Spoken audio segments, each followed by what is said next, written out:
Would you believe most people throw these in the bin? Well, I see them as my Trashure, and I turn them into art. My name is Francesca Busca, and I am an eco-artivist, rubbish artist, as I like to call myself, and a waste mosaicist. I only make artworks entirely out of waste. I am passionate about life and about using art as a way to make people connect and empathize with all of its forms, so that we can finally care for them properly. I believe we need to rethink our society systemically, and that art is the closest language to universal. It plays an essential role in building the cross-sectorial network we need to make this happen. Today we see discarded textiles as Trashure and turn them into Tesserate, building rolled mosaics that speak of transformations. Let's do it! We use our fabric. So the first thing we need to do is to prepare the tiles, and in order to do so we have to cut them about 1 inch wide. Then we fold them in half and then we roll them together into whichever mosaic composition we wish to create.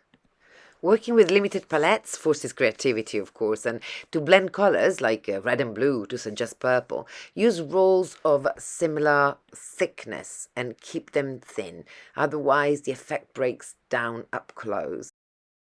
So we follow each tile through, and at the end we need to make sure that the edge is well tucked in, and we can actually use some of the PVA glue to ensure that it sticks well. Once the roll is finished, make sure that the tiles are of a similar height so that they are level at the top, and cut out all the excess fabric underneath. To have a dominant color, use thicker tiles for it, and squint your eyes or take black and white photos to assess tonal weight, because it often overrides the quantity and can really shift the entire balance. Avoid equal weights of opposites like red and green unless you want a muted grade effect. Use imbalance to preserve vibrancy. Add tiles from analogous colors to enhance harmony. Lighter or darker tones will shift contrast and mood. And remember, it's always easier to darken something than to make it lighter. One piece of advice though is do stick to the plan, because you need to make sure that there is a clear color progression throughout. But really, just have fun. Don't be afraid to try new combinations with odd hues, because it might really pay back and turn out to be an extremely vibrant and stunning tile. And if it doesn't work, remember you can always undo it and try again. Use a lot of glue, probably twice as much as you think is needed. It will pay back, it will not show, it will get absorbed very quickly by the fabric, and also make sure that all the sides of the adjacent tiles are glued too. Finally, do use pins to ensure that the tiles stay in place, because they do tend to move a lot more than you'd expect. I would recommend to start with small tiles in the center and then go bigger as you move outwards.